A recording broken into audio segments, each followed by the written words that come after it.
Na výstave bude prednášať o výrobe energiách. Dobré ránko. Aké sú najmodernejšie trendy v oblasti vyrábania zelenej energie?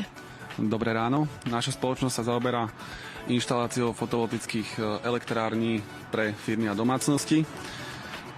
Už dnes technológie majú záruku výrobcov 25 až 30 rokov a čo pri návratnosti pre bežného zákazníka 6 rokov je vynikajúca investícia.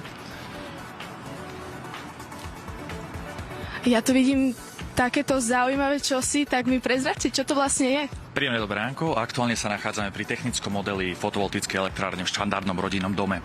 Po ľavej ruke vidíme fotovoltické články, ktoré nám vyrábajú energiu. Tá následne prúdi do striedača, ktorý ju spracuje do technológie, ktorú vieme využiť v štandardných zásuvkách. Následne môžeme pokračovať do batérie, kde si tú technológiu, teda konkrétne tú energiu uložíme. A môžeme taktiež pokračovať aj bez batérie do rodinného domu alebo do tejto nabíjačky na elektromobily. Čiže toto je ten technický model. Takto štandardne funguje to zapojenie takmer v každom rodinnom dome.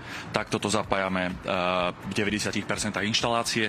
Batéria je aktuálne veľmi obľúbeným produktom pre rodinné domácnosti a taktiež aj pre firmy, nakoľko vieme si uložiť energiu, ktorú nespotrebujeme v aktuálnej chvíli, keď ju vyrábame, nakoľko počas dňa jej vyrobíme veľa, ale v noci tú energiu nevyrábame, tak ju vieme ťahať priamo napríklad z tejto solárnej batérie, ktorá funguje vlastne týmto princípom na jednosmerný prúd.